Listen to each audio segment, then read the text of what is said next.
저 핸드폰 좀 잠깐만 빌려주면 안 돼요? 엄마한테 전화하게요. 지금 배터리 없는데. 놀이터에서 핸드폰을 빌려달라는 초등학생을 집으로 유인하는 한 소년. 그리곤 지금부터 술래잡기 할 거야. 일면식도 없던 초등학생을 잔인하게 살해합니다. 나오면 내가 진짜 버린다. 범죄자가 주장하는 범행 동기는 그래서 범행 동기는 조현병이다? 조현병. 네. 아이를 집으로 유인해 살해한 계획살인의 사체 훼손 및 유기. 사체 훼손과 유기까지. 이 끔찍한 범죄는 사실 혼자 저지른 것이 아니었습니다. 범죄자의 SNS 내역을 통해 알게 된 공범. 살아있냐, CCTV 확인했냐, 토했다, 사랑한다, 이런 개소리를 짓거리는 대화.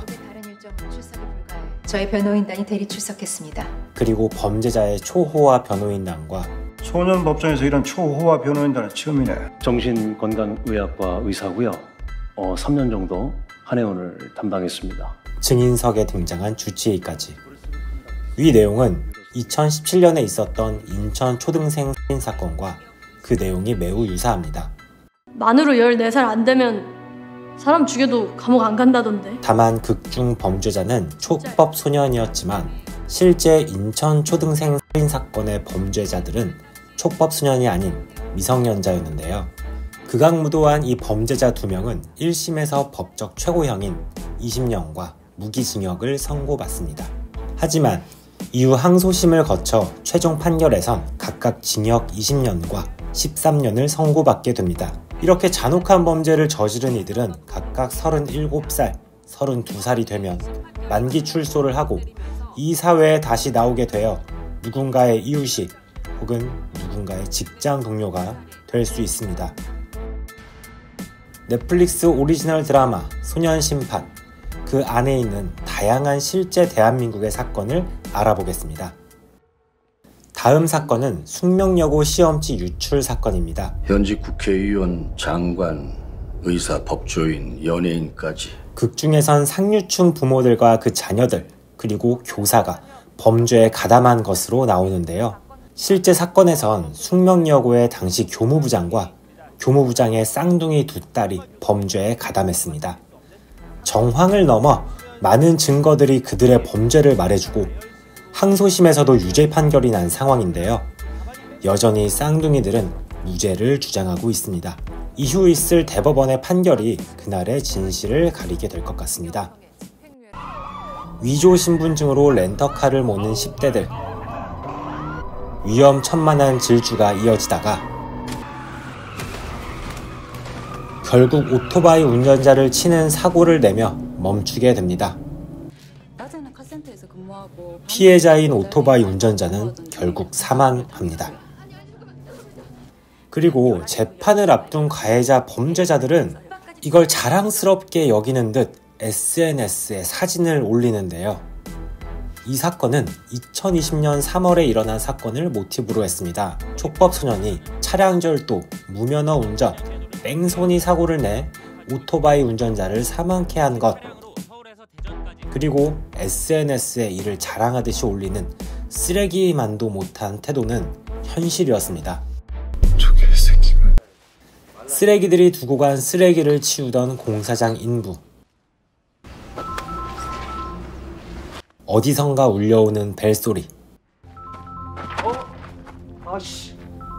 벨소리가 울린 곳엔 사람이 쓰러져 있습니다.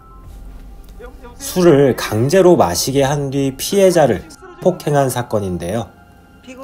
미성년자가 미성년자에게 술을 먹이고 성폭행한 사건은 오랫동안 끊이지 않고 나타나고 있습니다. 2020년에 일어난 이 사건 역시 마찬가지인데요.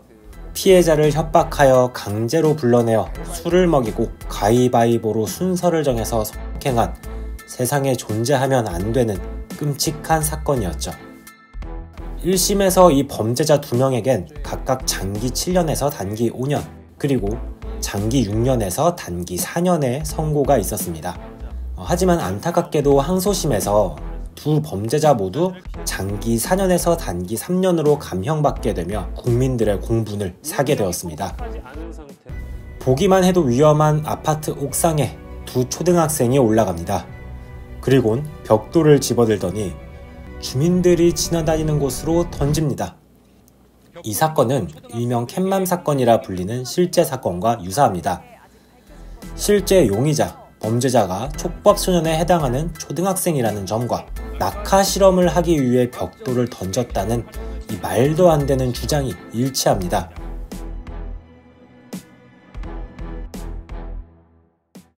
드라마 속에만 존재하는 사건이라고 생각해도 분노 게이지가 차오르는 이 사건들이 대한민국에서 실제로 일어난 사건들이고, 더 나아가 여전히 반복되고 있는 소년 범죄라는 사실을 생각하면 그 분노가 더 차오를 수밖에 없습니다. 소년 심판은 위 내용보다 더 다양한 소년 범죄를 다루는 동시에 소년범을 단면적으로만 바라보지 않고 사회, 문화 등 다양한 시각에서 입체적으로 그들을 그려내며 시청자들에게 사이다 같은 개운함과 동시에 잔잔한 감동까지 선사하며 스토리가 전개되는데요. 심은석 판사가 밤마다 달리는 이유는 무엇일까요? 차태주 판사의 과거는 어땠을까요?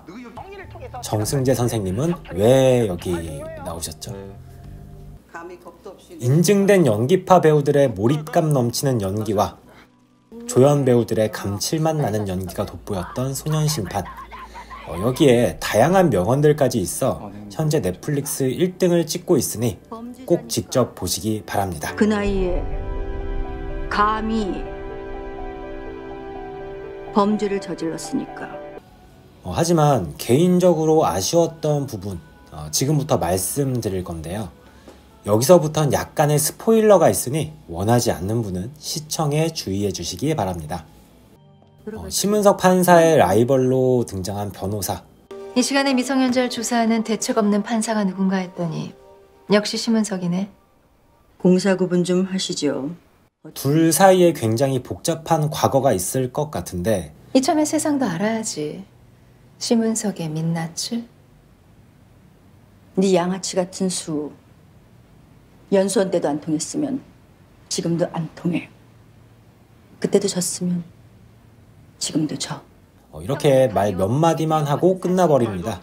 실제 사건 전개에 있어서 직접적인 방해 요소가 된다거나 반전을 보여주며 아군이 되길 살짝 기대했었는데요.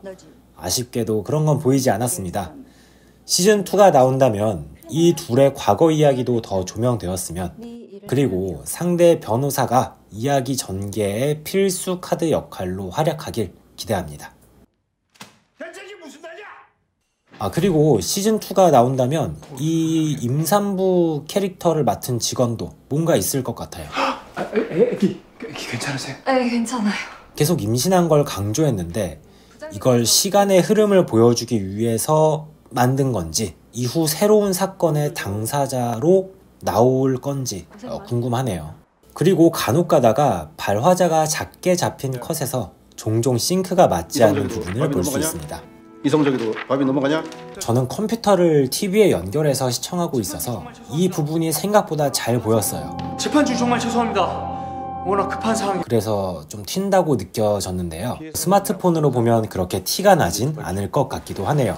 피해 소년이랑 보호자는 시즌2에선 현재와 과거를 오가며 과거 사건을 보여주고, 과거 제대로 된 처분을 받지 않아 교화되지 않은 소년범의 출소, 그 이후 또 다른 범죄를 저지르는 그런 시나리오도 펼쳐지지 않을까 감히 제가 예측해봅니다. 저는 소년범을 혐오합니다. 이상 저는 세실이었습니다. 멈춰!